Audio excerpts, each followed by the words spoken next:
Hindi club में फिर से आपका एक बार स्वागत है। ये वीडियो विशेष रूप से सीटेट पेपर 1 मैथ से संबंधित है। बहुत दिनों से डिमांड था कि सर सीटेट का क्लास कब से स्टार्ट होगा, तो आज से हम सीटेट का क्लास स्टार्ट कर रहे हैं। इसमें सबसे पहले हम लोग मैथ को देखेंगे, अच्छे तरीके से सारे प्रश्नों को देखेंगे ताकि आगामी जो एग्ज़ाम है सीटेट दिसंबर 2022 उसमें कोई भी दिक्कत आपको नहीं हो। और इसमें जो भी प्रश्न सीटेट में पूछे गए उन सारे प्रश्नों को एक एक करके हल करेंगे। साथ में किसी प्रश्न को अगर हमने हल किया आपको नहीं समझ में आया तो कमेंट सेक्शन में ज़रूर लिखिएगा, क्योंकि प्रत्येक प्रश्न का डाउट क्लियर होना चाहिए। वो बाल विकास सेक्शन हो, ईवीएस सेक्शन हो या मैथ सेक्शन हो, कोई भी हिंदी संस्कृत जो भी सेक्शन हो, वो डाउट अगर क्लियर हो जाता है तो निश्चित रूप से 100% गारंटी हो जाता है कि आपका सीटेट निकलेगा। तो सबसे ज़रूरी है टोटल डाउट क्लियर करना। तो मैं आज इस वीडियो में मैथ क्लियर कर रहा हूँ। 15 प्रश्न लगातार चलेंगे, जो प्रश्न हल करने वाले हैं उसे इस वीडियो में डील किया जाएगा। लगातार ये प्रीवियस ईयर प्रत्येक चलाया जाएगा। तो अगर नए होंगे इस चैनल पे सब्सक्राइब जरूर कर लीजिएगा। निश्चित रूप से 100% गारंटी है कि आपका सीटेट निकलेगा अगर डाउट क्लियर करके आप सीटेट का एग्ज़ाम देने जा रहे हैं। तो बाल विकास के लिए फ्री में टेस्ट हमने सारा वेबसाइट पे डाल दिया, लिंक आपको डिस्क्रिप्शन बॉक्स में मिल जाएगा। तो उस पर क्लिक करके आराम से ज़रूर टेस्ट दीजिएगा। अगर किसी क्वेश्चन को समझ में नहीं आता है तो कमेंट सेक्शन में बताइएगा, उसका भी विस्तृत वीडियो एक एक करके हम लाने की कोशिश करेंगे। फिलहाल लगातार हमारा मैथ चलेगा। तो चलिए बिना देरी को स्टार्ट करते हैं। और सबसे पहले आपको एक चीज़ क्लियर कर दें कि ये जो प्रश्न हम हल कर रहे हैं ये 16 दिसंबर 2000 को जो एग्ज़ाम हुआ था पेपर 1 का, उसको हम हल करेंगे। तो ये मैथमेटिक्स हो गया, इसे स्क्रॉल करते हैं। सबसे पहले क्वेश्चन नंबर 1 पे चलते हैं। इसे पहले पढ़ लेते हैं क्वेश्चन, फिर इसे बनाना शुरू करेंगे। क्वेश्चन है, बहुत ही आसान क्वेश्चन है जिसे देख के आप लोग डर जाते हैं। खास करके महिलाओं को कहूँगा कि वो डर जाती है कि ये बनेगा ही नहीं।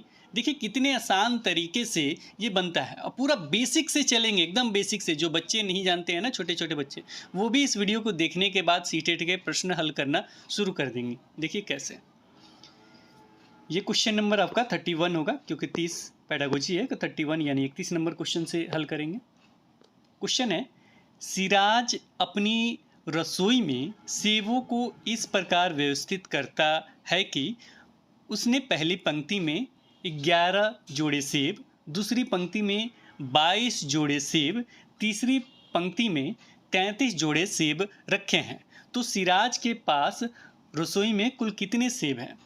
जोड़ आता है ना, जोड़ से ये बन जाएगा, एकदम क्लियरली है, जोड़ से बन जाएगा। लेकिन साथ में समझने की कोशिश कीजिएगा। थोड़े से डाउट से ना प्रश्न दिक्कत में चला जाता है, हल जो करते हैं वो दिक्कत में चला जाता है, यानी करेक्ट आंसर के पास आप नहीं पहुंच पाते। देखिए इन्होंने कहा क्या है, ध्यान से समझिए। सिराज नाम का कोई व्यक्ति है और वो किचन में अपने जाता है, रसोई में, यानी जो किचन है, जिसे किचन आप लोग कहते हैं, उसमें जाता है और सेवों को व्यवस्थित करता है। सेवों को क्या करते हैं, सेव जानती हैं आप लोग, आज सेव बहुत सस्ता मिल रहा है आजकल, तो खा ही रहे होंगे। तो समझिए सेव आप खरीद के लेके आए और आपने सजा दिया। कैसे सजाया है, तो आपने 3 पंक्ति उसका लगाया है। पहली पंक्ति में 11 सेव जोड़े हैं, 11 जोड़े सेव, 11 जोड़े सेव रखा है पहला पंक्ति। दूसरे पंक्ति में आपने कितना जोड़े सेव रखा है, 22 जोड़े सेव रखा है। कितना, 22 जोड़े। ये जोड़े ठीक से लिख लीजिएगा, जोड़े, ठीक है। इसे आप कॉपी पेन पे बनाइएगा भी, यानी हम प्रश्न डील कर रहे हैं। जब ये वीडियो समाप्त हो जाएगा प्रत्येक प्रश्न को देख लीजिए वीडियो।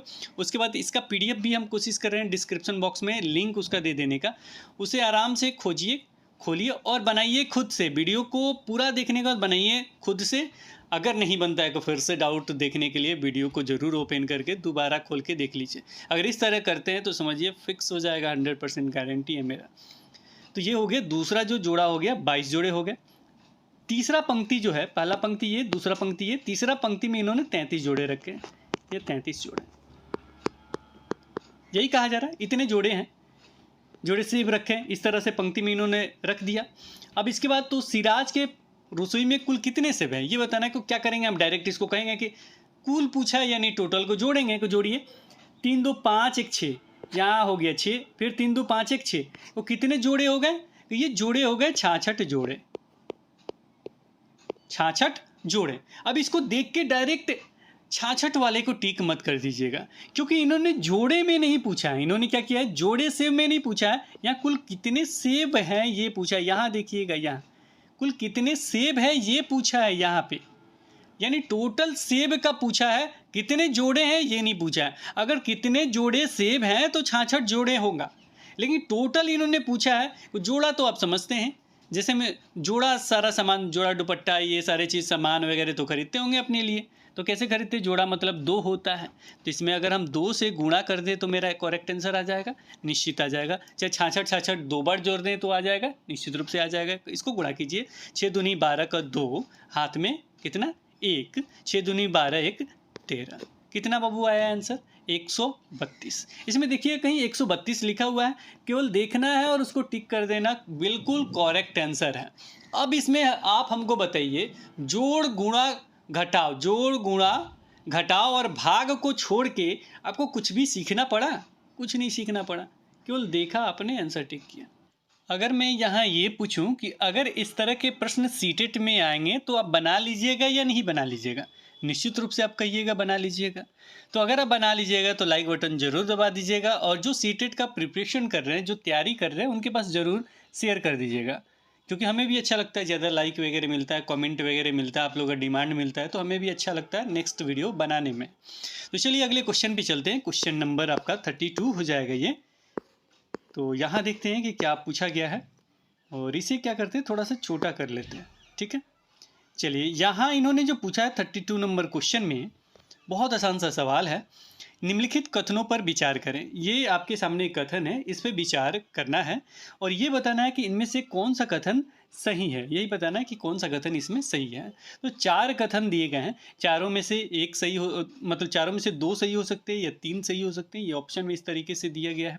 तो क्वेश्चन ऐसे ही आपसे पूछेगा, सीटेट में कंप्यूटर बेस्ड होगा, सीबीटी मोड में होगा, ऑनलाइन होगा आपका एग्ज़ाम, लेकिन क्वेश्चन ऐसे ही रहेंगे। और आपके पास पेज भी होगा, पेज पे जैसे हम हल कर रहे हैं वैसे ही आपके सामने पेज होगा, आराम से उस पर लिख के आराम से बना लीजिएगा। चलिए हम इसको बनाना शुरू करते हैं। इन्होंने पहला जो ऑप्शन रखा है, सभी अभाज्य संख्याएं विषम संख्याएं होती है। तो यहाँ पे कुछ चीज़ें आपको जानना चाहिए, जैसे अभाज्य संख्या क्या है, विषम संख्या क्या है, सम संख्या क्या है, प्राकृत संख्या क्या है, पूर्ण संख्या क्या है, पूर्णांक क्या है, ये सारे। तो मैं इसको एक एक लाइन करके क्लियर कर देता हूँ, ध्यान से सुनिएगा, लिखना होगा तो लिख लीजिएगा। जैसे सबसे पहले हम प्राकृत संख्या को लेते हैं। लिखिए, प्राकृत संख्या क्या होता है। प्राकृत का मतलब होता है प्राकृत 1 2 3 और ये अनंत तक की संख्याएं जो होती है, ये प्राकृत संख्याएं होती हैं। ये 1 2 3 4 5 6 7 8 9 अब काउंट करते रहिए, तो ये क्या हो गया, प्राकृत संख्या हो गया, ये प्राकृत संख्या हो गया। लिख लीजिए, पूरा लिखिएगा, प्राकृत संख्या। दूसरा जो होता है पूर्ण संख्या है। पूर्ण संख्या क्या होता है, तो 0 इसमें जुट जाए और 1 2 3 4 ये सारी चीज़ चलने लगे, तो ये होता है पूर्ण संख्या। सम संख्या क्या होता है, तो जो 2 से विभाजित हो जाए, जो 2 से कट जाए, उसे क्या कहेंगे, सम संख्या कहेंगे। अगर आपसे पूछा जाए सम संख्या क्या है, तो 2 4 6 8 ये क्या है, 2 से विभाजित होने वाली संख्या है, ये सम संख्या हो जाएगी।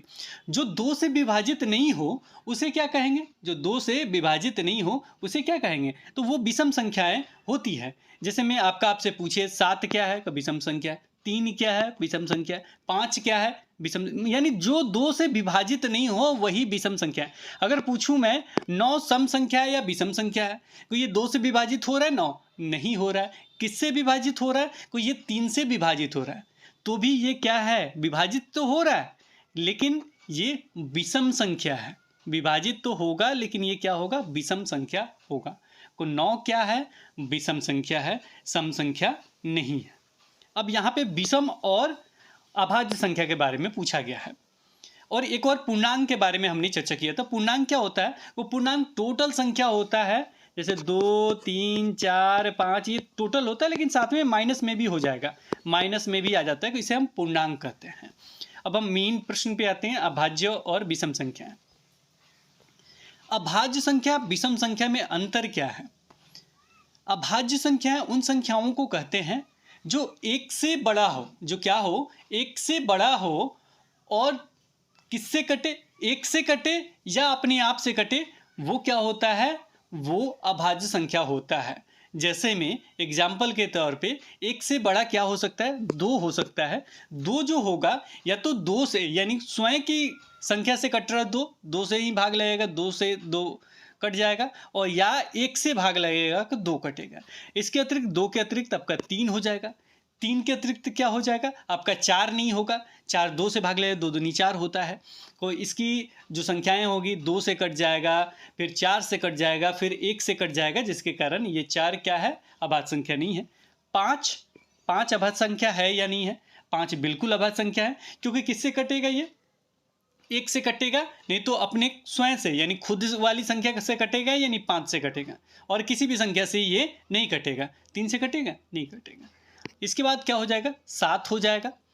सात कैसे हो जाएगा, क्योंकि ये या तो एक से कटेगा, नहीं तो किससे कटेगा, खुद वाली संख्या यानी सात से कटेगा। छः होगा, छः बिल्कुल नहीं होगा, क्योंकि ये तीन से भी कट जाएगा, दो से भी कट जाएगा, तीन दूनी छः या दो तिहाई छः, तो छः नहीं होगा। अब आठ होगा, नहीं होगा। नौ होगा, नहीं होगा। आठ क्यों नहीं होगा, आठ इसलिए नहीं होगा क्योंकि ये दो से कट जाएगा, चार से कट जाएगा। नौ क्यों नहीं होगा, क्योंकि ये तीन से भी कट जाएगा। कट जाने का मतलब क्या है, अगर आप सोच रहे होंगे कि बार बार मैं कट जाना क्या कह रहा हूँ, तो ये तीन से जब भाग करेंगे तो तीन से तीन बार में ये कट जाता है, यानी भाग लग जाता है। तो तीन तरीका नौ, यानी इससे किसे कटना चाहिए, या तो नौ से कटना चाहिए, नहीं तो एक से कटना चाहिए, यानी एक से भाग लगना चाहिए, पूरा पूरा कट जाना चाहिए। तो ये तो ऐसा हो नहीं रहा है, ये तीन से भी भाग लग रहा है, जिसके कारण ये नौ क्या है, अभाज्य संख्या नहीं है। तो इसके बाद कौन सा अभाज्य संख्या आ जाएगा, तो इसके बाद सात के बाद देखा जाए तो 10 होगा नहीं, 5 दूना 10 होता है, 11 हो जाएगा। तो ये अभाज्य संख्याएं हैं। अब आपको समझ में आ गया होगा अभाज्य संख्या क्या है। अब इसमें विषम संख्या भी हमने बताया है, तो इन्होंने लिखा क्या है, विषम संख्या यानी दो से जो विभाजित नहीं हो। तो आप जानते हैं कि दो क्या है, सम संख्या है, और ये अभाज्य संख्या भी है और सम संख्या भी है। और इन्होंने लिखा क्या है, सभी अभाज्य संख्याएं विषम संख्याएं होती हैं। सभी अभाज्य संख्याएं विषम संख्याएं होती हैं, बिल्कुल नहीं होती हैं, क्योंकि दो क्या है, एक अभाज्य संख्या भी है और साथ में क्या है आपका, ये सम संख्या है, ये विषम संख्या नहीं है। क्योंकि विषम संख्या आपका 3 हो जाएगा, 5 हो जाएगा, 7 हो जाएगा, 11 हो जाएगा, सारा संख्या हो जाएगा, लेकिन एक संख्या को छोड़ के वो संख्या क्या है, 2 है, क्योंकि 2 जो है सम संख्या है, जिसके कारण पहला कथन आपका गलत होता है। इसको 2 या 3 बार सुनने की कोशिश कीजिएगा, अभी तक समझ में नहीं आया हो तो निश्चित रूप से क्लियर हो जाएगा। और एक एक करके जरूर लिख लीजिएगा, सम क्या है, विषम क्या है, प्राकृत संख्या क्या है, क्या क्या उदाहरण दिया वो लिख के जरूर रख लीजिएगा, आपको काम आएगा। ये हम मिटा दूं, तो पहला क्यों गलत हो गया पता चल गया, क्योंकि दो एक अभाज्य संख्या तो है, साथ में सम संख्या भी है। इन्होंने कहा सभी अभाज्य संख्या, जितना भी अभाज्य संख्या सभी विषम है, बिल्कुल नहीं विषम है। दो एक सम संख्या है, साथ में अभाज्य संख्या भी है, जिसके कारण पहला कथन आपका गलत होता है।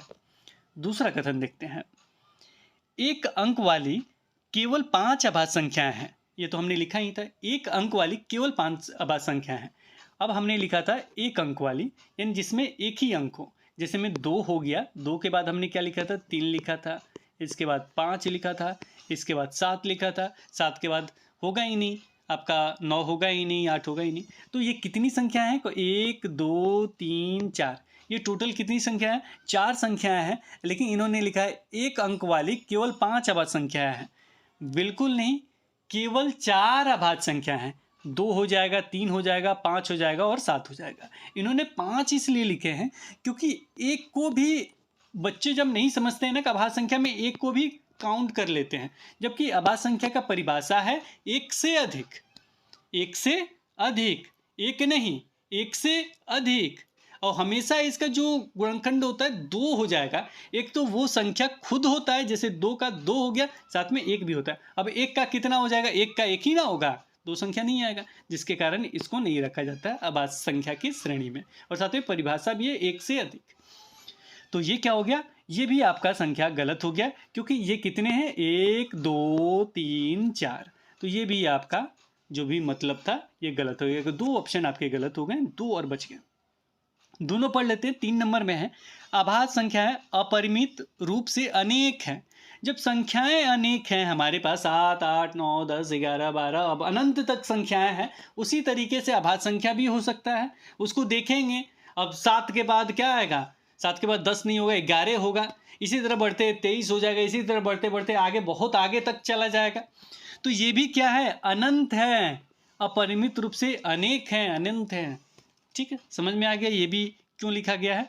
ये इसलिए लिखा गया है क्योंकि ये बिल्कुल सही है, क्योंकि आभाज्य संख्या अपरिमित रूप से अनेक है। आपसे मैं पूछूं कि कितनी आभाज्य संख्या है, अभी पूछूं तो 1 अंक का तो लिख दीजिएगा, मैक्सिमम 2 अंक का लिख लीजिएगा। अब इसके बाद काउंट करते करते करते थक जाइएगा तब ना लिखिएगा। कोई ऐसा गणना थोड़े है कि संख्या समाप्त हो जाएंगे। संख्या जब तक समाप्त नहीं होगा तब तक आप कोशिश करते रहिएगा। इसीलिए ये लाइन लिखा गया है कि आभाज्य संख्या अपरिमित रूप से अनेक है, और ये बिल्कुल करेक्ट आंसर है आपका। तो एक आंसर आपको मिल गया 3 नंबर। इसके बाद अगले ऑप्शन पे चलते हैं। ऑप्शन नंबर 4 पे इन्होंने क्या लिखा गया है? चौथे नंबर पॉइंट में आभाज्य संख्या के केवल 2 गुणनखंड होते हैं। आभाज्य संख्या के केवल 2 गुणनखंड होते हैं, और ये मैंने अभी थोड़ी देर पहले आपको बताया था कि आभाज्य संख्याएं के 2 गुणनखंड होते हैं। जैसे मैं 2 का मैं पूछूं 2 गुणनखंड कौन कौन से हैं, तो एक तो 1 हो जाएगा, एक 2 हो जाएगा, यानी 2 से भी भाग लग जाएगा, 1 से भी भाग लग जाएगा। 3 का क्या हो जाएगा? एक 1 हो जाएगा, साथ में 3 हो जाएगा। तो ये भी बिल्कुल करेक्ट ऑप्शन है, यानी 2 करेक्ट आंसर मिले हमें। एक तो आपका 3 नंबर, एक 4 नंबर। किसी का भी देखिएगा, इसका भी गुणनखंड देखिएगा तो एक 1 हो जाएगा और एक 7 हो जाएगा। 2 गुणनखंड, सभी संख्याओं के 2 गुणनखंड आपको मिल जाएंगे। इसका परिभाषा यही है, 1 से बड़ा हो तथा 1 से कटे, साथ में किससे कटे? उसी संख्या से, यानी जो संख्या उसी संख्या से कटे। जाहिर सी बात है, 2 संख्याओं के बारे में कर रहा है, एक तो 1 से कट जाता है, वो गुणनखंड हो गया। एक किससे कट रहा है? वही संख्या, यानी जो संख्या हमने लिखा है वो। तो ये 2 गुणनखंड होते हैं। तो जाहिर सी बात है, इसी में परिभाषा छुपा हुआ है, इसी में सारा चीज़ छुपा हुआ है। अगर थोड़ा भी पता होगा तो इस बार आपने एग्जाम दिया होगा, इसका करेक्ट आंसर आपको मिला होगा। ये जरूर हमें कमेंट सेक्शन में बताइएगा ये क्वेश्चन आपको समझ में या आया या नहीं आया। बहुत ही बेसिक रूप से हम समझा रहे हैं आपको। तो 3 4 है जिसमें लिखा होगा वही ऑप्शन टिक करना है। कंप्यूटर पे भी वही ऑप्शन टिक कीजिएगा। 3 4 किस ऑप्शन में लिखा हुआ कमेंट सेक्शन में बताइए। निश्चित रूप से आपने लिखा होगा 3 4 लिखा गया 3 नंबर में, तो ये बिल्कुल करेक्ट आंसर है। अगर इस तरीके से आप बनाइएगा 100% गारंटी है कि वो मार्क्स आपको निश्चित रूप से मिलेगा। चलिए अगले क्वेश्चन पे चलते हैं। अगला जो क्वेश्चन है वो देखते हैं। Question number 33। क्वेश्चन नंबर 33 है, स्कूल की एनएसएस इकाई ने प्रत्येक जरूरतमंद बच्चे को 3/4 किलोग्राम चीनी देने का फैसला किया। अब 3/4 देखने के बाद ना कुछ बच्चे घबरा गए होंगे। ये 3/4 वाला प्रश्न है, चाहे कुछ जो महिलाएं हैं वो घबरा गई, ये नहीं बनेगा। बहुत ही आसान तरीके से, बेसिक तरीके से आपको समझा रहे हैं। बट्टे से कोई दिक्कत नहीं है, निश्चित रूप से बना सकते हैं। स्किप मत कीजिएगा, देखिए कैसे ये बनता है। आगे पढ़िए। एक प्रायोजक से उन्हें इस काम के लिए 281/2 लिखा गया है कि 28.1/2 लिखा गया है। ये समझने के लिए आप जरूर क्या कीजिएगा, इंग्लिश वाले में आप जरूर चले जाइएगा। जैसे ऑनलाइन टेस्ट में भी वहाँ छोटा सा आइकन होता है हिंदी इंग्लिश करने का, इस पर वीडियो भी बना है कि ऑनलाइन टेस्ट आप कैसे दें, उसे देख लीजिएगा। नहीं तो जल्दी हमारा ऐप पे भी या जो वेबसाइट है उस पर भी हम लोग जल्दी काम कर रहे हैं। और जैसे ही वो तैयार हो जाएगा, जो सॉफ्टवेयर है जैसे ही तैयार हो जाएगा आपके लिए ऑनलाइन हो जाएगा। वहाँ पे ऑनलाइन मॉक टेस्ट आराम से आप दे सकते हैं, आराम से उसे दे दीजिएगा। निश्चित रूप से आपको पता चल जाएगा कि कैसे हिंदी में कैसे इंग्लिश में किया जाता है। वहाँ एक सेक्शन होता है जिससे आप चेंज कर सकते हैं। अब यहाँ पे आप देखेंगे क्वेश्चन में, तो यहाँ पे लिखा गया 28.1/2। अब ये 28.1/2 जो लिखा गया, ये क्या कर रहा है? 28.5 kg, यही ना कह रहा है। अब 28.5 kg को जो बनाना होता है तो क्या करते हैं, ये भी समझना जरूरी है। लेकिन चलिए इतना अभी देख लेते हैं, फिर पढ़ते हैं उन्हें। तो ये क्या हो गया, इन्होंने लिखा क्या है, तो ये 28.5 kg, 28 किलो और आधा किलोग्राम चीनी मिली। कितने बच्चों को ये चीनी बांटी जा सकती है? इन्होंने पूछा ये कितने बच्चों को चीनी बांटी जा सकती है, यानी बांटना है। जैसे मैं ये कहूँ, एक काम कीजिए, आप शिक्षक हैं ना इस विद्यालय में, मान लीजिए हम प्रयोजक हैं और आपके स्कूल में आ गए। देखिए जो ज़रूरतमंद बच्चे हैं यहाँ पे, उनके घर पे चीनी नहीं है, आप चीनी उन्हें बांट दीजिए। ये लीजिए, हमसे 10 kg चीनी लीजिए और 10 किलो चीनी प्रत्येक बच्चे को 2-2 किलो दे दीजिएगा। ठीक है, जितने भी बच्चे को बटे प्रत्येक बच्चे को 2-2 किलो दे दीजिएगा, और दे के जो ज़रूरतमंद होगा उन्हीं को दीजिएगा और इसे समाप्त कर दीजिएगा, टोटल चीनी बांट दीजिएगा। जब आपको चीनी दिया गया, अब ज़रूरतमंद बच्चे आप ढूंढ लिए, ढूंढने के बाद बांटना शुरू किए, और हमने जो आदेश दिया है 2-2 किलो देने का, अब बांट दिए आप। उसके बाद मैं आपको बोले सुनिए सर आपने चीनी बांट दिया, तो आप सर या मैडम जो भी हो, हाँ हाँ सर बांट दिया। इसके बाद हम पूछ दें आपसे कि कितने बच्चे को आपने चीनी दिया है, तो अब निश्चित रूप से बताएंगे ही।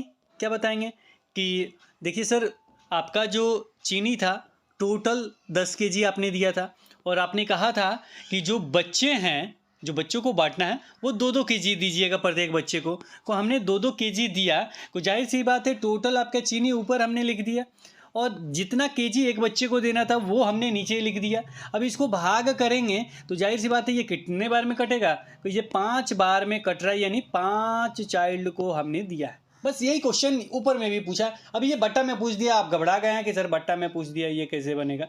निश्चित रूप से बनेगा, देखिए कैसे। बस यही चीज़ हम यहाँ भी अपनाएंगे, यानी ऊपर में मान लीजिए टोटल चीनी x हमने मान लिया, और बट्टे में हमने क्या मान लिया, y मान लिया। क्या कि जो कि एक आदमी को देना है, जो केजी में एक बच्चे को देना है वो, बस यही भाग लगा देना है, भाग लगा देंगे आंसर आ जाएगा। वही चीज़ आपके सामने कर रहे हैं, घबराइएगा नहीं, निश्चित रूप से आपका बन जाएगा।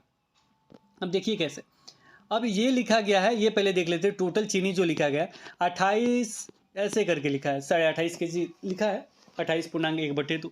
अब इसको 3 तरीके से लिखा गया है, तो इसको हम ऐसे लिख सकते हैं क्या, 28 में 2 से गुणा करते हैं, 28 में क्या करते हैं 2 से गुणा करते हैं, तो कितना होगा 8 दूनी 16, और 8 दूनी 16 के 6 हाथ में 1, 2 दूनी 4 1 5, यानी ये हो जाएगा आपका। इसको तोड़ते हैं तो इसमें ये गुणा करते हैं, फिर एक क्या करते हैं जोड़ देते हैं, जो ऊपर वाला होता है ये जोड़ा जाता है, और इससे क्या करते हैं गुणा करते हैं, यानी 2 को 28 से गुणा करेंगे और एक जोड़ देंगे। को यहाँ पे आपके सामने मैं गुणा भी कर देता हूँ ताकि आपको दिक्कत नहीं हो। ऐसे ही बनाइएगा मतलब जब भी इस तरह का पूर्णांक वाला है कैसे ही टूटता है। 8 दूनी 16 के 6 हाथ में 1, 2 दूनी 4 1 5, यानी 56 हुआ। और 56 में ऊपर में कितना लिखा गया, 1 लिखा गया, तो ये जुड़ जाता है कि ये हो गया 57/2। 57/2 ये क्या हुआ है, इतना केजी टोटल चीनी हमें मिला हुआ है। तो चलिए हम लिखते हैं 57/2, इतना केजी मिला हुआ है। तो ये हो गया आपका कौन सा मान, x वाला मान हो गया, यानी टोटल केजी। और बांटना कितना है, इन्होंने बांटने के लिए अब बट्टा में हमने लगा दिया है, ये चिन्ह लगा दिया हमने। बट्टा में क्या कर लिखना है, को जो नीचे वाला भाग है, यानी जितना एक बच्चे को देना है, को प्रत्येक बच्चे को कितना देना है, को 3/4, तो हम लिख देते हैं 3/4। बस हो गया, बट्टा में हमने 3/4 लिख दिया। अब इसे काटेंगे तो ऐसे तो कटेगा नहीं, तो इसको क्या करते हैं, तो 52/2, और इसको उल्टा करेंगे। क्योंकि गुणा में, ये भाग में है ना, तो गुणा में करने के लिए उल्टा हो जाता है ये, तो 4/3 हो जाता है। मान लीजिए कि प्रत्येक बच्चे को 3 केजी देना होता है, को ये नीचे वाला क्या होता है मिट जाता है, और एक यहाँ पे लगा देते हैं, को 1/3 हो जाता है। लेकिन 3/4 देना है, तो हम इसको क्या किए 3/4 ही लिखेंगे। तो इसको क्या किया हमने उल्टा किया, क्योंकि ये वाला जो पाया है ना, ये वाला जो आप देख रहे हैं भाग वाला, इसको जब यहाँ पे गुणा में चेंज करेंगे तो ये उल्टा हो जाता है। ये रूल है, नियम है, तो इसको याद रखिएगा, या इस क्वेश्चन को 10 बार बनाइएगा, निश्चित रूप से आपको समझ में आ जाएगा। को 52/2 हमने लिख दिया, गुणा 4/3 लिख दिया। जो मतलब ऑर्डर बहुत अच्छे तरीके से बनाते हैं वो डायरेक्ट यहीं पे पहुंच जाएंगे, क्योंकि उन्हें पता है कि क्या करना। तो हमने क्या किया 52/2 लिख दिया, फिर 3/4 लिख दिया, क्योंकि हमें भाग देना था। ये हो गया टोटल, और ये हो गया आपका कौन सा, ये हो गया टोटल जितना केजी है वो, ये एक बच्चे को देना है वो चीज़ यहाँ पे हमने लिखा। अब ये टूट जाने के बाद 52/2 हो गया, गुणा का साइन किया है, जब गुणा ये भाग से गुणा में चेंज होता है, कोई ये नीचे वाला जो पोर्शन होता है वो उल्टा हो जाता है। 3 भी केवल होता है कि 3/1 लगा के 1 ऊपर हो जाता है 3 नीचे हो जाता है, 3 केजी बांटते तो भी ये बन जाता है। जिस तरीके से लिखिएगा उस तरीके से बन जाएगा। अब इसको काटिए, को 2 से 4 को भाग देंगे, को 2 दूनी 4, 3 से 52 को भाग देंगे, को कितना बार में जाएगा, को 52 नहीं है, ये 57 है, सॉरी 52 हमने लिख दिया, ये कितना है 57, क्योंकि देखिए यहाँ 57 लिखा गया। तो 3 से 57 को भाग देंगे तो कितने बार में जाएगा, 19 3 57 और 3 19 3 57, ये हो गया 19, तो 19 गुणे 2, तो 19 गुणे 2 जो आएगा वो हमारा करेक्ट आंसर हो जाएगा। वो करेक्ट आंसर क्या है 38, 19 3 38। अब इसमें देखिए कहीं 38 लिखा हुआ है, अगर लिखा है तो बिल्कुल आपका सही आंसर है, और ये मार्क्स आपको निश्चित रूप से मिल जाएगा। बहुत ही आसान है, आसान तरीके से समझिएगा। ये अगर डिफ़िकल्ट लग रहा होगा तो 2-3 बार ज़रूर बनाने की कोशिश कीजिएगा, निश्चित रूप से बन जाएगा। चलिए अगले क्वेश्चन पे चलते हैं।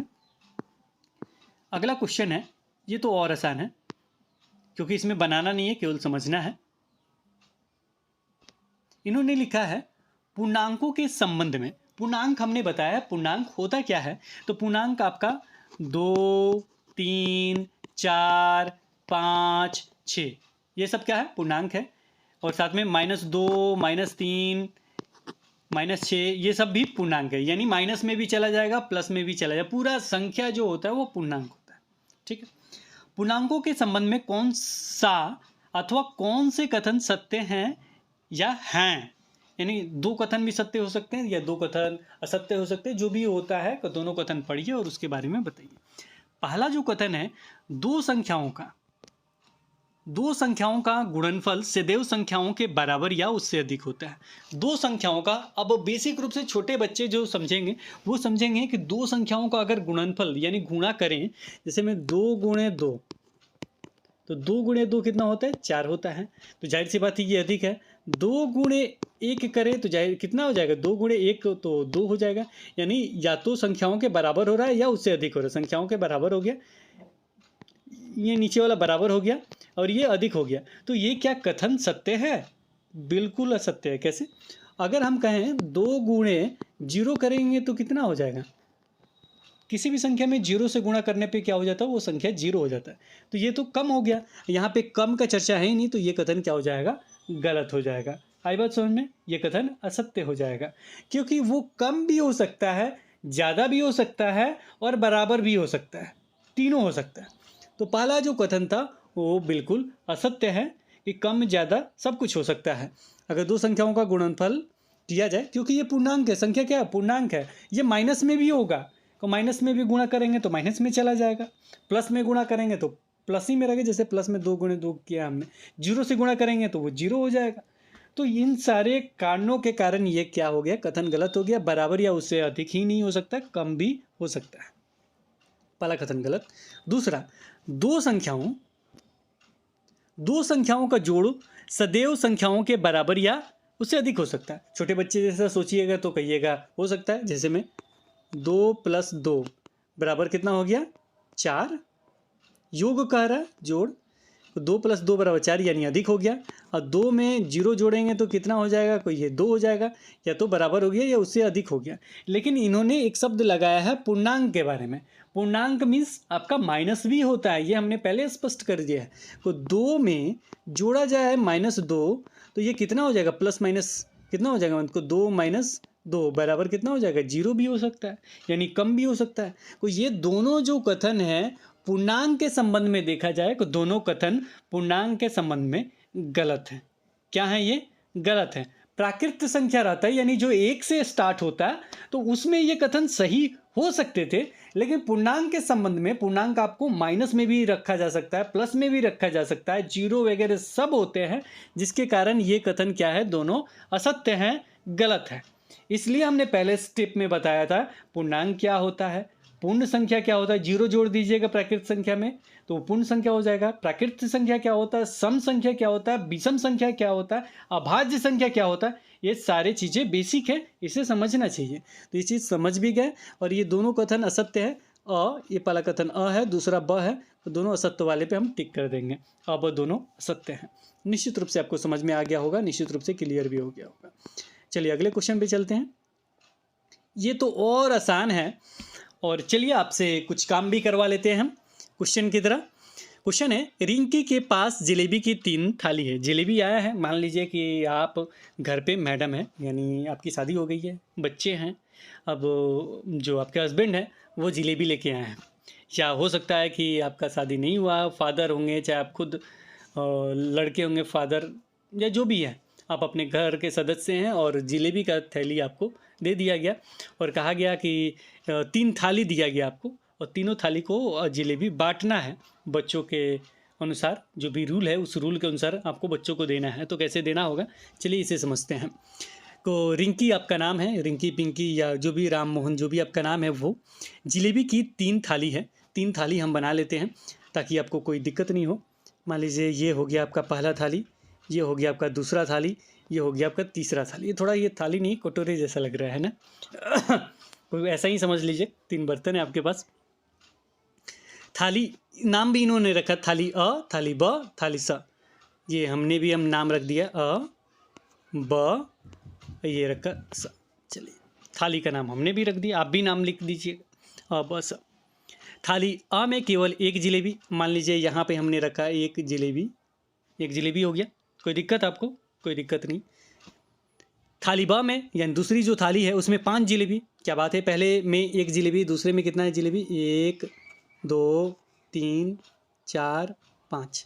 जिलेबी का साइज़ हम दूर रखे हैं बा, इसलिए बराबर है, जिलेबी का साइज़ सबका बराबर है, लेकिन जिलेबी काउंट कर लीजिए, इसमें कितना है 3 2 5, 5 जिलेबी है। और थाली स में 3 जिलेबी है, इसमें हमने कितना जिलेबी रखा है, 3। पता चल गया कितना जिलेबी है। एक में अ में 1 है, ब में 5 जिलेबी रखा है, स में 3 जिलेबी रखा है। यही चीज़ क्वेश्चन में लिखा गया है। वो तीनों थालियों में बराबर बराबर जिलेबियाँ रखना चाहती हैं, निम्नलिखित में से कौन सा कथन सही है? और अ ब स 3 थाली हमने इसलिए रखा है क्योंकि 3 बच्चे हैं हमारे पास, तीनों बच्चों को बांट देना है, ये हम अपने मन से कर रहे हैं। इन्होंने कहा कि तीनों में बराबर बराबर हो, हमने बच्चे इसलिए लगा दिए ताकि आपको अच्छे से क्लियर हो जाए, ताकि आपको कोई डाउट नहीं रहे। क्योंकि बच्चे जो होते हैं ना बहुत शैतानी करते हैं, नहीं उनको अधिक मिल गया, हमको कम मिल गया, हमको 2 ठो मिल गया, 3 ठो मिल गया, तो इसलिए बराबर बराबर बांटना वो पड़ेगा कि नहीं? तो इसलिए ज़रूरी है कि बराबर बराबर बांटे। अब अ वाला जो थाली है वो कोई लेगा, सब कहेगा नहीं ब वाला थाली दीजिए, उसमें 5 है, हमको चाहिए, हमको चाहिए। इसलिए सरकार ने कहा, इसलिए क्वेश्चन पेपर सीबीएसई वालों ने कहा कि तीनों में बराबर बराबर रख दीजिए। तो आपको क्या करना होगा कि बराबर हो जाएगा? बहुत आसान है, बहुत ही आसान तरीके से आप इसे सॉल्व कर सकते हैं, क्योंकि आप घर पे एक महिला हैं, पुरुष हैं, और इसे आसान से हल कर सकते हैं। नहीं तो झगड़ा तो करवाइएगा, तो झगड़ा आप जब घर में करवा सकते हैं तो जाहिर सी बात है स्कूल में भी करवा सकते हैं। जिलेबी वगैरह बंटता ही हैं, आप जानते ही हैं। तो ज़रूरी है कि ये चीज़ सीखना। तो सीखने के लिए आप क्या कीजिएगा बताइए? कैसे आप ये कीजिएगा? तो सबसे ज़रूरी है आप टोटल जिलेबी को काउंट कर लें। नहीं तो ये तो डायरेक्ट दिख रहा है, लेकिन हम चाहेंगे कि आप इसे और आसान तरीके से बनाने के लिए टोटल जिलेबी को काउंट कर लें। इसमें ब में कितना है, 5 है, ये 3 है और ये 1 है, तो 5 3 8 1 9, टोटल जिलेबी कितना हो गया, 9। बांटना कितना है, तो 3 थाली में बांटना है, को 3 से भाग दे देंगे, तो एक थाली में कितना आएगा, को 3 3 9, एक थाली में 3 3 रख देंगे तो निश्चित रूप से हो जाएगा। तो ऐसा क्या करें कि प्रत्येक में 3 3 आ जाए, तो इसमें को 3 है, यानी स वाला ठीक है। इसमें 1 है, जाहिर सी बात है कितना घट रहा है, 2 घट रहा है, तो क्या हम ब से अ में 2 जिलेबी ले लेंगे तो क्या ये क्लियर हो जाएगा, यानी क्या ये सारा 3 3 हो जाएगा? चलिए इसे हम बना भी लेते हैं। ये हमने लिया 2 जिलेबी, यहाँ से हम क्या कर रहे हैं, गायब कर रहे हैं, मिट जाओ बाबू। 2 जिलेबी हमने गायब किया, और हम क्या करेंगे, 2 जिलेबी गायब करने के बाद 2 जिलेबी हमने गायब कर दिया। 2 जिलेबी गायब करने के बाद यहाँ 2 जिलेबी यहाँ हमने बैठा दिया।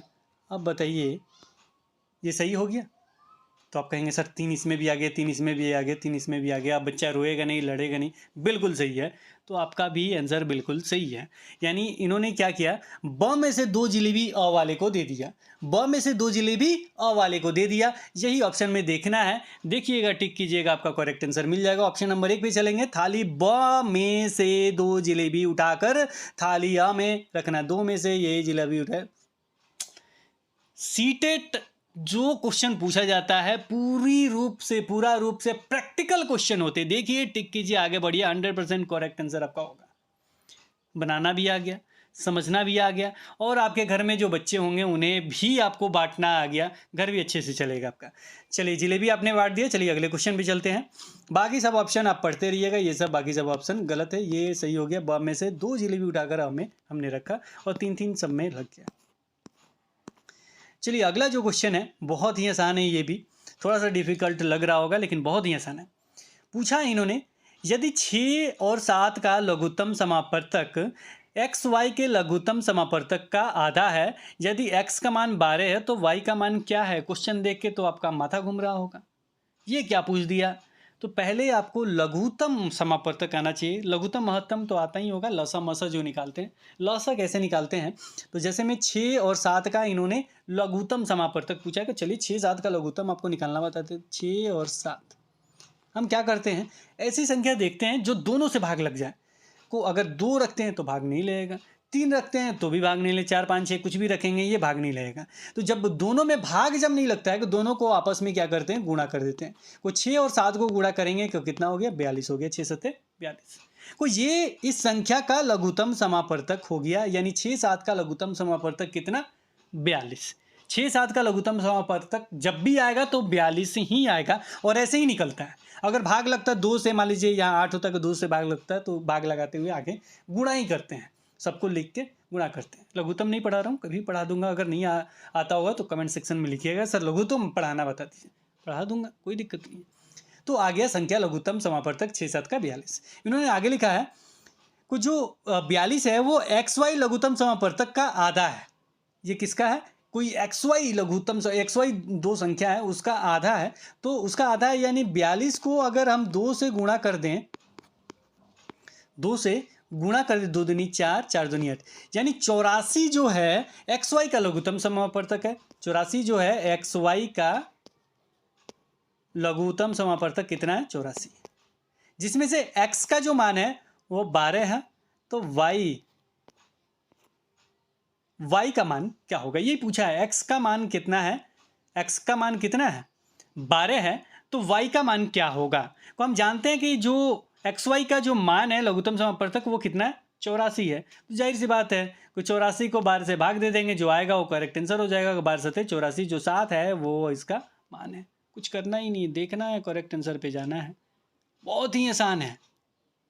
किया हमने क्या, इसका लघुत्तम निकाला, XY का लघुत्तम से निकाल दिया हमने, इसका लघुत्तम निकाला 42 है, इन्होंने लिखा है आधा है, लघुत्तम समापवर्तक का आधा है, यानी जाहिर सी बात है इसका जो लघुत्तम निकलेगा उसका आधा होगा। आधा होगा यानी दुगुना कहने का मतलब, यानी इसका जो संख्या है वो कितना होगा, इसका संख्या का लघुत्तम समापवर्तक का दुगुना है। जैसे 84 का, जैसे अगर इस चीज़ को नहीं समझ पा रहे को मैं समझा दूं, जैसे 84 का आधा इसका लघुत्तम है, यही ना लिखा है कि XY का लघुत्तम समापवर्तक अगर हम 84 मान लेते हैं, 84 आता है, तो इसका आधा कितना हो जाएगा, 42 है, इसीलिए हमने 2 से गुणा कर दिया। आधा लिखा है इसीलिए हमने क्या किया, 2 से गुणा कर दिया, दुगुना हमने कर दिया, क्योंकि ये दुगुना कहना चाहता है, क्योंकि आधा तभी होगा ना जब दुगुना करेंगे तो उसका आधा ये आना चाहिए, इसीलिए हमने 2 से गुणा कर दिया।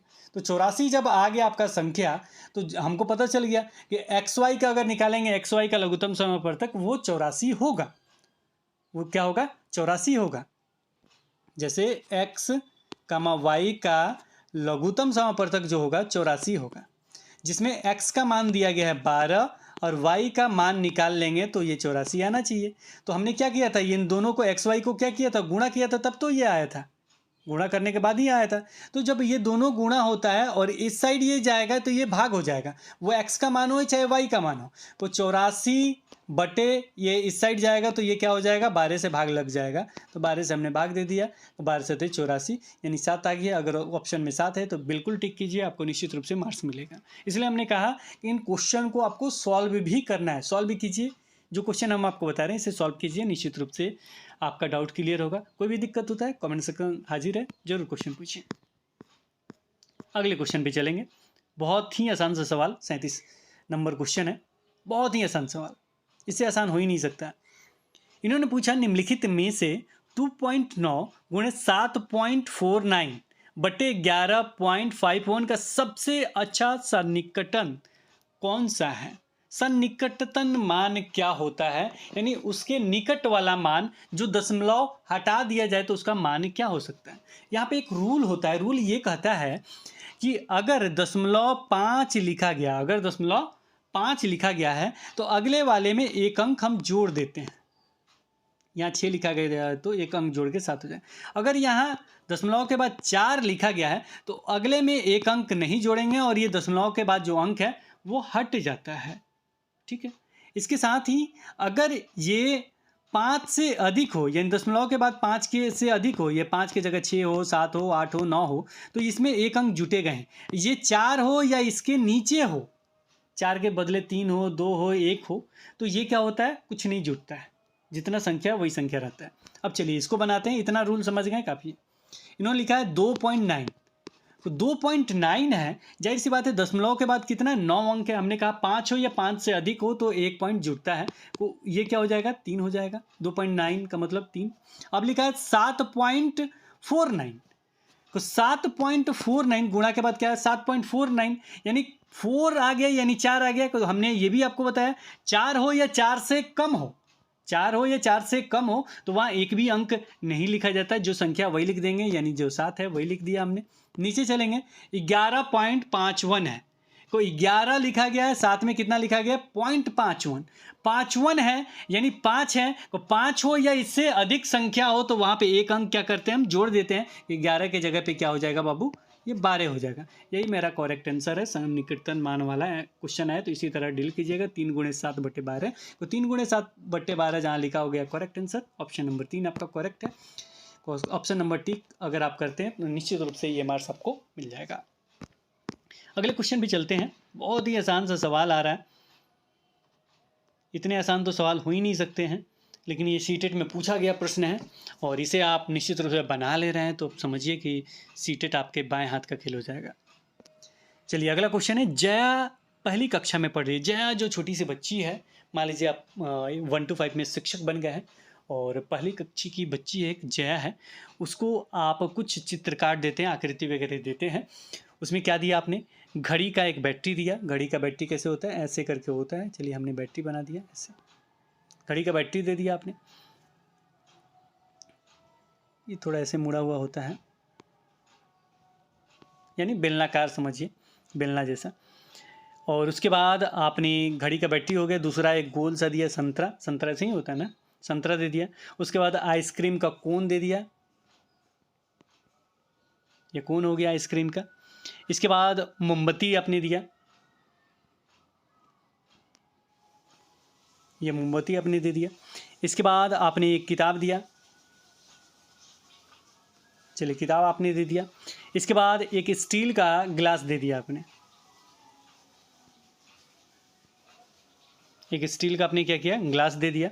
इसके बाद और कुछ दिया नहीं, इतना सामान आपने दे दिया। शिक्षिका ने जया को एक जैसी आकृति वाली वस्तुओं को उठाने को कहा और कहा आपने एक जैसी बाबू आकृति वाला ये चीज़ उठा के दो मुझे। तो उसने क्या किया, उसने उठाया घड़ी की बैटरी, ये उसने उठा लिया। मोमबत्ती और स्टील का गिलास, एक मोमबत्ती इन्होंने उठा लिया और ये स्टील का गिलास उठा लिया। उसने उन सभी वस्तुओं को समान विशेषता के आधार पर अलग किया है जो हैं। अब ये बताइए कि समान विशेषता के आधार पर इन्होंने अलग किया, जो क्या है, वस्तुओं की ऊंचाई, बेलनाकार वस्तुएं, वस्तुओं का भार, गोलाकार वस्तुएं। गोलाकार कहते तो गोला तो ये है, तो उसने उठाया नहीं, तो ये वाला ऑप्शन खत्म। वस्तुओं का भार, वजन, बैटरी छोटा होता है उसका वजन कुछ और होगा, मोमबत्ती का वजन कुछ और होगा और आपका स्टील का गिलास का वजन कुछ और होगा। इसके स्थान पे को आपने उठाया नहीं। हो सकता है कि आप ये भी उठा सकते थे, किताब जो है उसका वजन अगर सेम होता है तो कुछ और भी उठा सकते, वस्तु के वजन पे नहीं है। वस्तुओं की ऊंचाई, मोमबत्ती छोटा हो सकता है, चाहे मोमबत्ती बड़ा होगा तो आपका जो बैटरी है, घड़ी का बैटरी, वो छोटा होता है। कोई छोटा बड़ा तो निश्चित रूप से होगा, ग्लास होगा वो बड़ा होगा। तो नहीं, ऐसा तो नहीं लग रहा कि वस्तुओं के ऊंचाई के हिसाब से उठाया है, तो ये भी हट गया। अब ये आपने एक चीज़ देखा है, ये बेलना की तरह गोला सा है, बेलनाकार है। ये भी क्या है, मोमबत्ती बेलनाकार है और ये ग्लास भी क्या है, बेलनाकार है। एक जैसा इसको दिखा, ये लुढ़कने वाला जो दिख रहा है को बेलनाकार देखा है, वही वस्तुएं उठाया है। जो 2 नंबर ऑप्शन दिया गया वो निश्चित रूप से आपका सही है। चित्र बना लीजिएगा, बना के देखिएगा, कौन वाली वस्तु है तो एक ही है। किताब जो है आयतनुमा है तो ये ऐसा है, ये गोला है और बाकी सब बेलनाकार है, यानी 3 जो वस्तु है वो बेलनाकार है। तो इस तरीके से स्पष्ट तरीके से एकदम प्रैक्टिकल क्वेश्चन पूछा जाता है, प्रैक्टिकल तरीके से आप आंसर दे सकते हैं। बना के वहीं पे तुरंत आंसर दे दीजिएगा, कभी गलती नहीं होगा। अगला क्वेश्चन, सुबह 6 बजे से दोपहर 3 बजे के बीच एक सही घड़ी की घंटे की सुई कितने अंश का कोण घूम लेगी, कितने अंश का कोण घूमना है ये बताना है आपको। चलिए बहुत आसान है, अगर इसे आपको नहीं भी आता होगा तो आज चलिए आज आपसे बनवा देते हैं। इन्होंने पूछा एक घड़ी है, को घड़ी हम बना लेते हैं। घड़ी में ये हो गया 12, ये हो गया 3, ये लिख भी देते हैं, ये हो गया आपका 6, ये हो गया आपका 9 और बीच में ये है और ये हो गया आपका घंटा का, ये छोटा वाला गया हो गया, ये हो गया मिनट वाला सुई और ये हो गया घंटा वाला सुई। 6 बज गया है। अब 6 बजे से, सुबह के 6 बजे से दोपहर का, अब इधर से घूमते घूमते घूमते यहाँ तक जाएगा और दोपहर के यहाँ जाएगा। यहाँ जाने पे कितना कोण का डिग्री बन गया है, यानी यहाँ से लेके यहाँ तक का निकालना है, इतना दूर का दूरी निकालना है। एक स्टेप दो। अगर इसको घड़ी को अगर हम बांटें तो कितने खंडों में बढ़ सकता है? बराबर बराबर 4 खंडों में बढ़ सकता है। अब जाहिर से पूछा गया यहाँ से पूछा गया है, यानी 1 2 3 3 खंडों का कोण का मान निकाल दें तो ये चौथे को छोड़ देंगे तो निश्चित रूप से निकल जाएगा। अगर जनरल रूप से देखा जाए तो यहाँ से और यहाँ जब ये सीधी रेखा बनता है तो आप जानते हैं 90 डिग्री का कोण बनता है। ये हो गया 90, ये हो गया 90 और ये हो गया 90। ये तीनों को जोड़ दीजिएगा तो करेक्ट आंसर आ जाएगा कि नहीं? क्योंकि आपने चांद देखा होगा, जब ज्योमेट्रिक बॉक्स अपना निकालेंगे तो कैसे होता है, ऐसे करके होता है ना। और यहाँ पे भी देखिएगा 180 लिखा होगा, यहाँ पे भी 180 लिखा होगा। तो अगर इस तरीके से यहाँ तक अगर पहुँचे, ये आधा टुकड़ा का चांद हो गया। यहाँ से यहाँ तक अगर पहुँचे तो कितना हो जाएगा? 180 डिग्री होगा। 2 भागों में इसको बांटेंगे तो 90 ये 90 वो। बहुत तरीके हैं प्रैक्टिकल रूप से बनाने के मैथ के क्वेश्चन के। देखिए कितने तरीके से हमने बता दिया। अगर आपने चांद कभी देखा होगा तो उसमें यहाँ 180 लिखा होता है, यहाँ 180 लिखा होता है, यानी ये पूरा जो मान होता है 180 का होता है। तो यहाँ पे हमने उस चीज़ को बैठा दिया, आधा वो इसको काट दिया घड़ी को और आधा आधा बांटा तो ये 180 इधर हो गया, 180 उधर हो गया। यानी टोटल देखा जाए तो कितना होता है? 360 होता है। तो 360 में 3 भाग जो होता है, यानी ये हो गया 1 भाग 90, दूसरा भाग 90, तीसरा भाग 90। तो तीनों भाग को जोड़ दीजिए, 9 9 18 9 3 27, यानी 270। कुछ करना है बाबू? कुछ नहीं करना है। क्वेश्चन देखिए, टिक कीजिए, आगे बढ़िए। 270 डिग्री आंसर। अगर 2 कोण का पूछता कितना होता बाबू? यहाँ से मान लीजिए 6 बजे स्टार्ट हुआ है और पूछता कि 12 बजे तक कितना कोण घूम लेगा। जाहिर सी बात है ये सीधा बन जाता है 180 डिग्री। 6 बजे स्टार्ट हुआ, 9 बजे खत्म हो गया, मतलब सुबह के 9 बजे खत्म हो गया तो कितना हो जाएगा? 90 डिग्री। कितना कोण घुमा? 90 डिग्री। यहाँ से यहाँ तक घुमा 90 डिग्री। यहाँ से यहाँ तक पूछ दी गया तो कितना हो जाएगा? 180 डिग्री। यहाँ से यहाँ तक का जो अभी क्वेश्चन में पूछा है 3 बजे तक, 9 18 का 27, 270 डिग्री। अगर पूछता है कि फिर वो घूम के आता है कहाँ पे? ये 6 वाले पे आता है, यानी 6 बजे शाम को पूरा 12 घंटा पर घूम के चक्कर लगा के आता है तो कितना डिग्री का कोण बनेगा? को जोड़ लीजिए, 9 18 13 27 9 चौके 36, 360 डिग्री। लेकिन पूछा जो आंसर है वो करेक्ट आंसर आपका क्या हो जाएगा? 270 डिग्री, क्योंकि 3 भाग पूछा है, 1 2 और ये 3। तो ये 90, ये 90 और ये 90, तीसरा 90। 9 18 9 3 27, यानी 27 ये हो गया, सब 0 का 0। इसको जोड़िएगा भी तो जोड़ के लिखिए, अगर नहीं आता है गुणा तो इसे जोड़ लीजिए। 9 9 18 13 27, 270 आ गया। जोड़िए आप खुद से। बहुत तरीके हैं एक ही प्रश्न को हल करने का, जो करेक्ट आंसर लगाएंगे 270 वो बिल्कुल सही है। चलिए अगले क्वेश्चन पे चलते हैं। कुछ भी कोई भी सवाल हो आराम से डील कर सकते हैं। एक आयत जिसकी भुजाएं केवल प्रकृत संख्याएं में है। प्रकृत संख्या आपको समझाए हुए हैं बाबू, यानी 1 से अधिक, यानी 1 से लेकर अनंत तक की। प्रकृत संख्या मतलब 1 से अधिक नहीं, 1 से लेकर अनंत तक। 1 2 3 4 5 6, 0 इसमें जुड़ता नहीं है, ये ना ही माइनस जुड़ता है। तो जो प्राकृत संख्याएं हैं, यानी जो 1 है 2 3 4 5 है, इसका क्षेत्रफल जो है 25 वर्ग सेंटीमीटर है। अब क्षेत्रफल क्या होता है, फिर इन्होंने आगे पूछा उसका परिमाप नहीं हो सकता। इनमें से कौन सा परिमाप नहीं हो सकता ये पूछा है। तो आपको क्षेत्रफल पता होना चाहिए, आयत पता होना चाहिए, परिमाप पता होना चाहिए। नहीं पता है तो आज हम आपको बता देंगे आयत क्या होता है, उसका क्षेत्रफल क्या होता है, उसका परिमाप क्या होता है। एकदम प्रैक्टिकल बताएंगे, चिंता मत कीजिए। मतलब मैथ का आप धुआं नहीं उड़ा दिए तो कहिएगा। और पसंद आ रहा हो तो लाइक बटन जरूर दबाइएगा। और हमें पूरा विश्वास है, यहाँ तक आपने वीडियो देखा इसके लिए बहुत बहुत धन्यवाद, दिल से धन्यवाद। और मुझे पूरा विश्वास है कि आप निश्चित रूप से सीटेट क्रैक कीजिएगा। चलिए एक हम क्या करते हैं, आयत बनाते हैं। आयत का मतलब होता क्या है? आयत का मतलब होता है ये और ये दोनों बराबर हो और ये दोनों का मान बराबर हो। आमने सामने की भुजा क्या होती है? बराबर होती है। इसका क्षेत्रफल क्या होता है? ये जितना दूर में है, जितना दूर ये छेका हुआ है पूरा, ये सब दूरी, ये सारा, तो इसका मान उसका क्षेत्रफल होता है।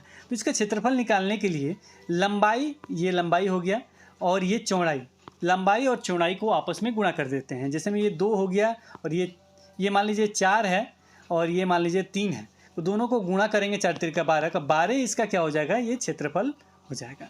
परिमाप क्या होता है? तो इसको जोड़ते हैं, ये भी जोड़ेंगे, इसका ये दूरी, फिर ये दूरी, ये, फिर ये दूरी, ये पूरा, फिर ये दूरी, ये चारों दूरी को जोड़ते हैं तो वो आ जाता है। जैसे में इसका चारों दूरी जोड़ेंगे को 3 ये हो गया, 3 ये हो गया, 4 ये हो गया, ये भी 3 है, को 3 त्रिक 3 3 4 4 इतना जोड़ना होगा, यानी 4 3 7 4 3 7 7 7 14 आएगा। नहीं तो इसका एक फार्मूला भी परिमाप का निकाला गया है। क्या निकाला गया है? तो इसको करते क्या है, जो लंबाई और चौड़ाई है यानी 3 + 4 यही था ना, अब इसका होल का 2 कर देते हैं। 4 3 7 हो गया, 2 से गुणा, 2 बाहर है 2 से गुणा यानी 14। इस तरीके से भी आता है। तो जितना तरीका है परिमाप निकालने का वो सारे तरीके हमने आपको बता दिए। चलिए अब प्रश्न पे आते हैं। इन्होंने कहा है कि सबसे पहले एक आयत हम बना लेते हैं। आयत का जो मान है इन्होंने क्या बताया, 24 यहाँ पे बताया। ये 24 आयत का क्षेत्रफल हमने निकाल लिया, 24 वर्ग सेंटीमीटर है। अभी इन्होंने कहा है इसमें कौन सा इसका परिमाप नहीं हो सकता है, कि परिमाप आपका परिवेशा हमने बताया है। तो इसको सबसे सहज है कि इसका मान बैठाएंगे हम, इसका लंबाई कितना चौड़ाई कितना है। अगर लंबाई चौड़ाई करने के लिए 24 को कितने भागों में डिवाइड किया जा सकता है, उसका गुणनखंड से निकाल लेंगे। वो 24 का गुणनखंड क्या क्या हो सकता है, एक तो हो जाएगा 1 से कटेगा, नहीं तो किससे कट जाएगा बाबू, 1 से कटेगा और 24 से कट जाएगा। 24 एकम 24 हो जाएगा, तो इसका हो जाएगा, मान लीजिए यहाँ 1 हो गया, ये हो गया 24, तो ये एक हो सकता है कि इसका परिमाप निकाल लेंगे। 1 24 का परिमाप निकालिएगा तो कितना आएगा बताइए हमको। 1 24 का परिभाषा के अनुसार हमने परिभाषा बताया भी है, तो 1 + 24 लिख दीजिएगा और इसको 2 से गुणा कर दीजिएगा तो अब आ जाएगा 24 1 25 हो गया, 25 × 2 यानी 1 आ गया। 1 और 24 का निकालेंगे तो इसका परिमाप कितना हो सकता है, 25 हो सकता है। 25 नहीं 50, 25 दूना 50। याद रखिएगा, गलती मत कीजिएगा। इसमें देखिए आंसर भी दिया है 25 सेंटीमीटर, तो 25 नहीं होगा, कितना हो गया देखिए 25 × 2 है। ध्यान रखिएगा इस चीज़ को, थोड़ा सा मिस्टेक से गड़बड़ हो जाएगा। 24 1 25, 25 × 2 तो ये कितना आ जाएगा 50। तो 1 का 24 का गुणनखंड हो जाता है, को उसका मान कितना आ जाएगा, परिमाप उसका आ जाएगा 50। इसके अतिरिक्त और कौन हो जाएंगे, को 2 से देखा जाएगा, 2 और कितना आ जाएगा 12 दूनी 24, 2 और 12 दूनी 24, तो इसका मान हो गया, मान लीजिए इसका 2 हो गया और इसका 12 हो गया। इसका निकालिए तो 12 और 2 दोनों को जोड़ा जा रहा है, 2 से गुणा किया जा रहा है, यही तो परिमाप निकालने का सूत्र है। तो 12 2 14, 14 दूना क्या हो जाएगा 1 28 हो जाएगा। तीसरा हो जाएगा 3 3 और 8 3 का 24, ये 3 हो जाएगा और 8 हो जाएगा। आपको पता चल रहा है ना कैसे ये कर रहे हैं हम। 1 में 24 से गुणा कीजिएगा 24 आ जाएगा, 12 में 2 से गुणा कीजिएगा ये 24 आ जाएगा, 8 में 3 से गुणा कीजिएगा ये 24 आ जाएगा, 8 3 का 24। इसके अतिरिक्त कौन हो सकता है, 4 × 6, तो ये दोनों को गुणा कीजिए तो ये भी 24 आ जाएगा। बहुत आसान है, सबको हमने गुणा किया, 24 आना चाहिए तभी ये होगा उसका गुणनखंड। बहुत ही आसान तरीके से 1 × 24 24, 2 × 12 24, 3 × 8 यानी 24, 4 × 6 यानी 24। अब सबका परिमाप निकालिएगा, 8 9 10 11, 11 दूनी 22 इसका आ जाएगा, 6 4 10, 10 दूना 20 इसका आ जाएगा। तो देखिए किसमें दिया है, 20 दिया है, जी हाँ 20 दिया है। तो ये नहीं होगा क्योंकि परिमाप नहीं हो सकता, ये पूछा गया। यहाँ 22 दिया है, 22 यहाँ पे भी है, ये भी नहीं हो सकता। 25 कहीं दिया, 25 नहीं दिया है, देखिए 50 है, तो ये हो जाएगा आपका करेक्ट आंसर। 20 दिया है, 20 तो ऊपरे था, और कौन सा है 28 दिया है, बिल्कुल दिया है, यहाँ पे 28 आ गया, तो ये नहीं होगा। आपका करेक्ट आंसर जो होगा वो होगा आपका 25, जो इसमें नहीं आया। 50 अगर ये होता है तो ये भी नहीं होता है, लेकिन इन्होंने 25 सेंटीमीटर दिया है जो इसका परिमाप नहीं होगा। तो करेक्ट आंसर हो गया आपका 3 नंबर। इसको ध्यान से देखिएगा, अच्छे से देखिएगा, निश्चित क्लियर हो जाएगा आपका। अगले क्वेश्चन पे चलते हैं। अगला क्वेश्चन है, किसी मानचित्र पे, ये 5 और है, चलिए सारा क्वेश्चन खत्म कर देते हैं, लंबा वीडियो बनेगा, सारा क्वेश्चन खत्म ही कर देते हैं। किसी मानचित्र पर 1 सेंटीमीटर की दूरी भूमि पर 400 किलोमीटर की दूरी को निरूपित करती है। आराम से क्वेश्चन लिखेंगे। इन्होंने कहा है मानचित्र पर 1 सेंटीमीटर, भूमि पर कितना 400 सेंटीमीटर के बराबर है। अच्छी बात है। यदि भूमि पर दो नगर 3400 किलोमीटर की दूरी पर स्थित है, तो मानचित्र पर उनकी दूरी क्या होगी, ये पूछा गया है। आराम से देखिए, ये क्या किया गया है, पूछा गया है। बस ऐसे ही बनाइएगा, 1 = 400 क्या बराबर 3400। इसको ऐसे कर सकते हैं, इसको इससे गुणा, इसको इससे गुणा कर सकते हैं, तो कीजिए गुणा। 34 को इससे गुणा किए यानी 3400, 400 को वाट से गुणा किए तो 400 को डायरेक्ट हम नीचे भी लिख सकते हैं, आराम से इसको भी भाग देख सकते हैं, नहीं को ऐसे गुणा किए 3400 को 1 से गुणा किए 3400, 400 को एक्स, यहाँ एक्स रख लीजिए चाहे वाट रखिए उसको, तो 400 से भाग हो गया। अब दोनों को आपस में भाग दे देंगे, नहीं तो इस तरीके से लिख लीजिएगा और जिसका मान अधिक है उसको ऊपर कर दीजिए, जिसका मान कम है उसको नीचे किए और भाग दे के आंसर ले लीजिए, ये इसका मान आ जाएगा। अब इसको और आसान तरीके से समझना है, 1 रुपया में 400 टॉफ़ी, कितना रुपया में 3400 टॉफ़ी? क्या कीजिए, 1 रुपया में 400 टॉफ़ी, कितना रुपया में 3400 टॉफ़ी? ये पूछेंगे, छोटा सा बच्चा भी जवाब दे देगा कि 1 रुपया का दाम 400 है ना, एक का यहाँ पे लिख दिए और टोटल जो है उसको ऊपर लिख दिए, टोटल टॉफ़ी जितना लेना है हमको, 3400 टॉफ़ी, अगर 3400 रुपये का टॉफ़ी लेना है तो 3400 रुपये टोटल यहाँ लिख दिए, और एक का जो दाम है वो नीचे लिख दिए, एक का दाम नीचे, टोटल टॉफ़ी का दाम ऊपर। अब क्या कीजिएगा, ये काट देंगे, आंसर आ जाएगा। अब इसको काटिए, 0 से 0 कट गया, 0 से 0 कट गया, ये 34 हो गया, ये 4 हो गया, 34 को 4 से भाग देंगे, कटेगा तो ठीक है, नहीं कटेगा तो जैसा होगा वैसे आंसर लिखेंगे। चलिए भाग दीजिए, 2 से क्या कट जाएगा, 2 दूनी 4, इसको 2 से काटिए, ये कितने बार में जाएगा, 2 दूनी 4 हो गया, और ये कटेगा आपका, ये कट जाएगा आपका 2 एकम 2, 7 दूनी 14, 17/2 आ रहा है, कितना 17 दूना 34 होता है, 17/2 आ रहा है। अब आया ये 17/2, इसका मतलब क्या हो गया, 17/2 का मतलब, अब इसको पूर्णांक में तोड़ लीजिएगा, कितना बार में जाएगा, 8 दूनी 16, 1/2, यानी 8 के साथ 1/2, 8 के साथ यानी 1/2, यानी 8.5 सेंटीमीटर। कितना हो गया, 8.5 सेंटीमीटर। बहुत ही आसान है, ऐसे आ गया, इसको पूर्णांक में तोड़ लेते हैं। कैसे तोड़ते हैं, को 8 दूनी 16 हो गया, जो आएगा, जैसे में इसको अगर तोड़ना हो 17/2 को पूर्णांक में तोड़ना हो तो कैसे तोड़ते हैं, तो देख लीजिए, 2 हो गया, 17 हो गया, भाग देंगे को 8 दूनी 16, ये आ गए, ऐसे भाग देते हैं आप। अब इसको क्या करते हैं, नीचे वाले को नीचे लिख देते हैं, ये वाले भाग को यहाँ लिख देते हैं, और जो बच गया वो वाला भाग यहाँ लिख देते हैं। 2-3 बार प्रैक्टिस कीजिएगा, निश्चित रूप से आ जाएगा, ये रूल है, आराम से ये आंसर हो गया। अब ये आंसर को हिंदी में लिखना होगा तो क्या लिखेंगे, 8 और आधा, 8 और आधा, इसको हम लोग हिंदी में पढ़ते हैं 8.5, वही लिखिए 8.5, जहाँ लिखा होगा 8.5 सेंटीमीटर वो आपका करेक्ट आंसर हो जाएगा। तो ये 3 नंबर ऑप्शन पे लिखा है, ये करेक्ट आंसर हो गया। अगले क्वेश्चन पे चलते हैं, अगला क्वेश्चन देखते हैं, क्वेश्चन नंबर 42। चलिए इसे बनाते हैं, बहुत ही आसान है, देख के घबराइएगा नहीं। यहाँ लिखा है इन्होंने, 800 मीटर की एक दौड़ में अनूप को पहले 100 मीटर पूरा करने के लिए 100 सेकंड लगते हैं। तो चलिए लिखते हैं, 100 मीटर दौड़ने पे 14 सेकंड, ओके। अगले 100 मीटर करने में पिछले से 2 सेकंड ज़्यादा लगते हैं, यानी अगला जब 100 मीटर दौड़ा वो को 14 में 2 जोड़ देंगे, 14 2 16, तो ये पूरा हुआ।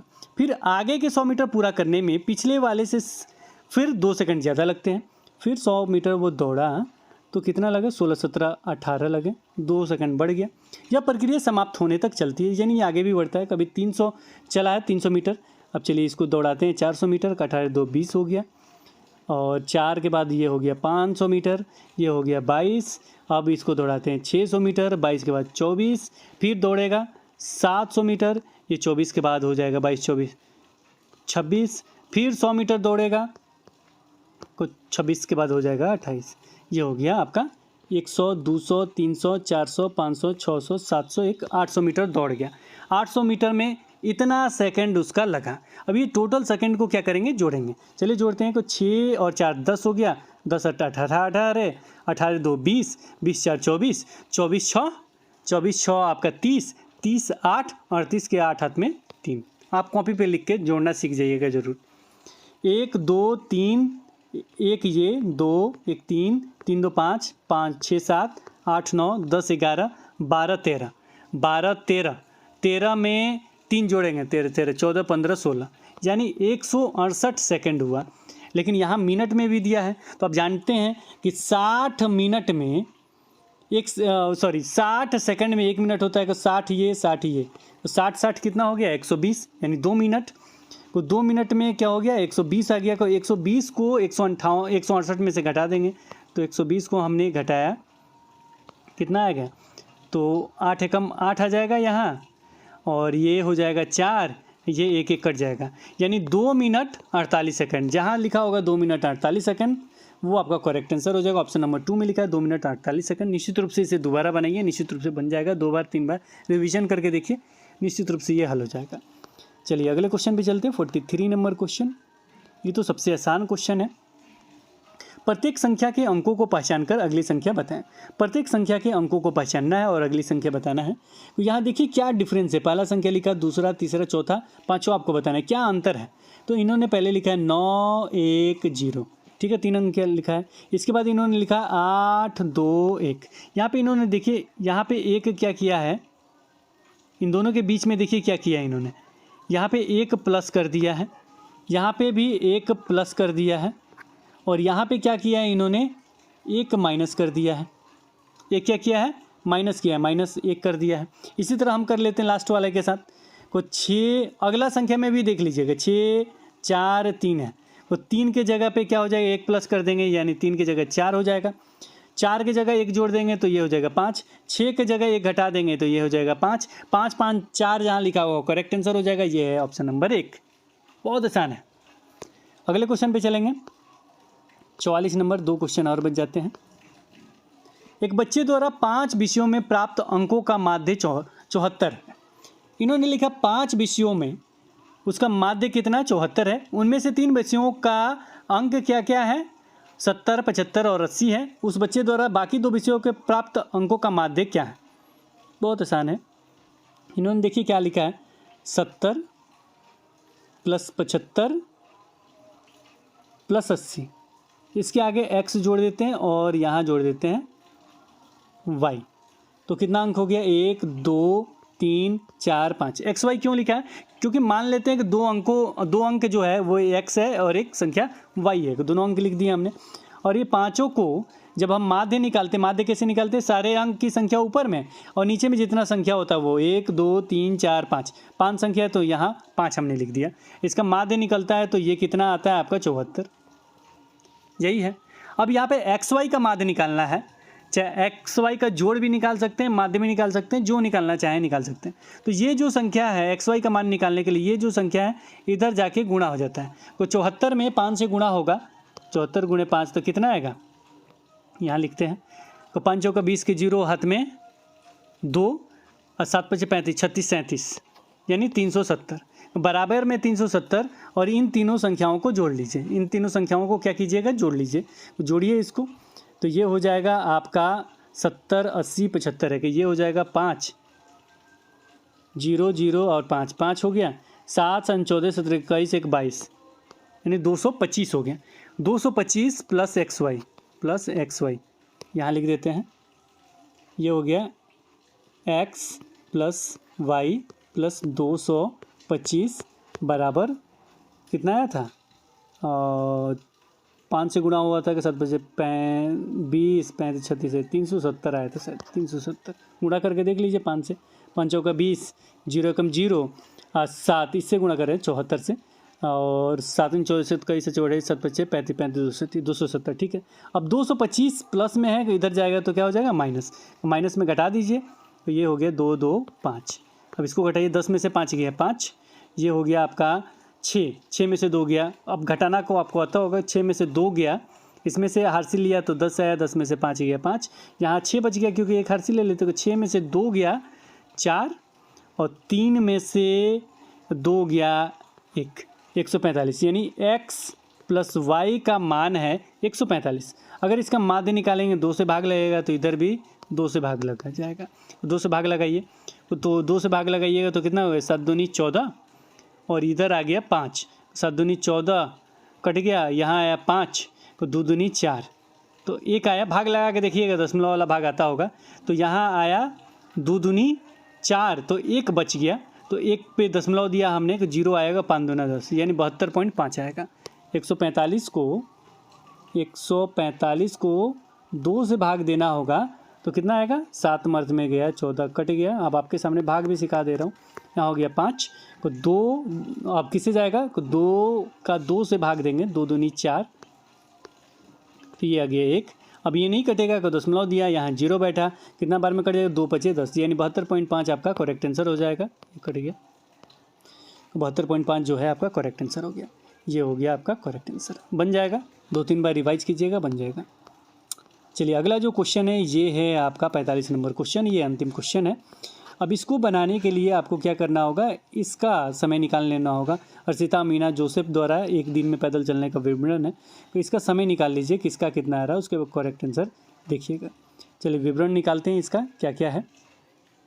अब यहाँ हर्षित 6:49 तक चला है, कितना चला है, 6:49 तक चला है 5:32 से, 5:32 घटाइए, ये 49 को 49 से चला है, वो कितना ये मिनट चला है ये आपको लिखना है। तो 9 में से 2 गया तो 7 2 9, 4 में से 3 गया ये हो गया 1, और 6 में से 5 गया, 1 घंटा 17 मिनट कौन गया है, पहला वाला 1 घंटा 17 मिनट, ठीक है। दूसरा वाला देखते हैं, 6:37 तक चला है, 5:27 से स्टार्ट किया, 5:27 से, इसको घटाइए, 7 में 7 गया 0, 3 में से 2 गया 1, 1 घंटा 10 मिनट। दूसरा जो चला है वो 1 घंटा 10 मिनट चला है। इसको मैं मिटा भी देता हूँ ताकि लिखने में आसानी होगा। इसे ज़रूर आप लिख के बनाइएगा जब हम बना रहे हैं उसको।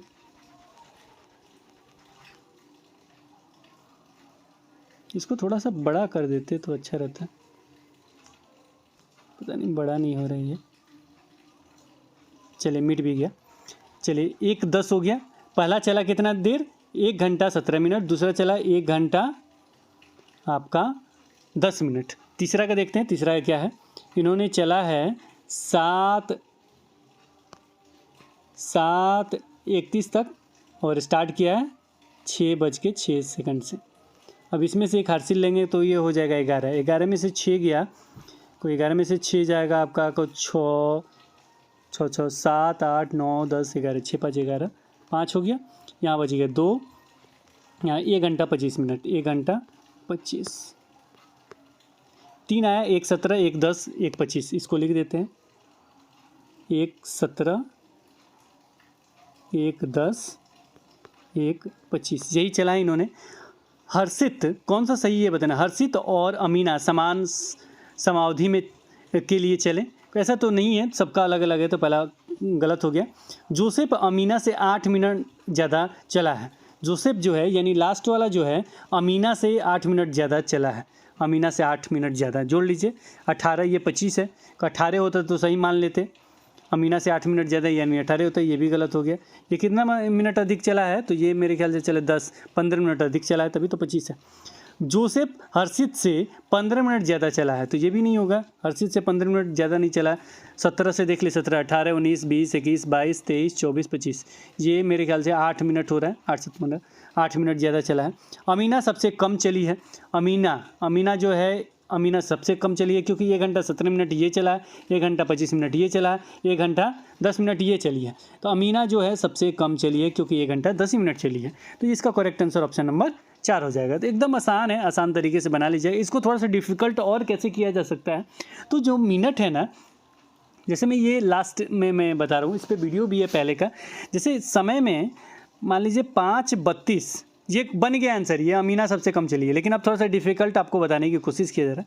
जैसे मैं ये 5:32 मिनट जो है ये ठीक है, लेकिन यहाँ पे 6:49 की जगह पे ये 6:10 मिनट कर देते हैं, तो अब 6:10 हो गया और नीचे में 5:32 हो गया।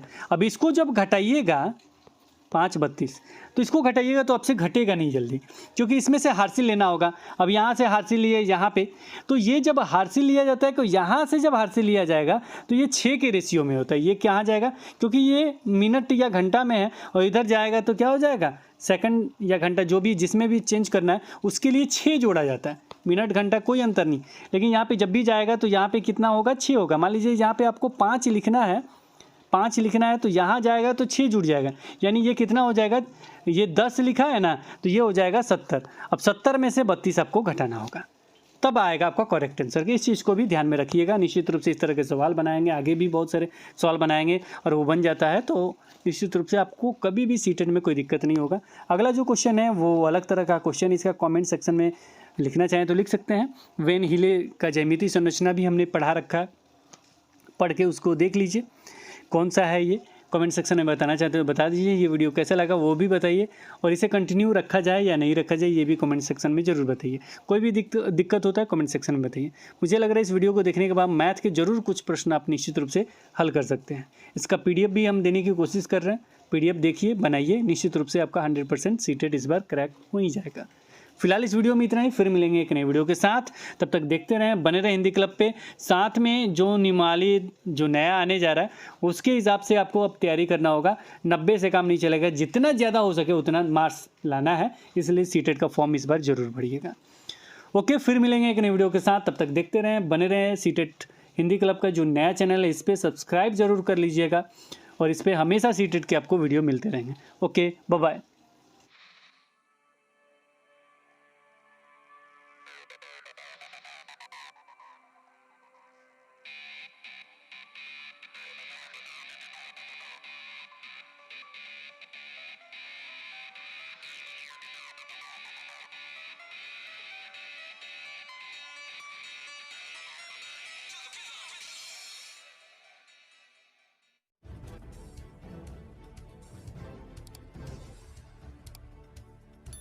सब्सक्राइब कीजिए हिंदी क्लब को, दबाइए इस बेल आइकॉन को ताकि हमारा वीडियो आपको मिले सबसे पहले। शेयर करें अपने दोस्तों के साथ ताकि वो भी इसका लाभ उठा सके। ये सब बिल्कुल फ्री है।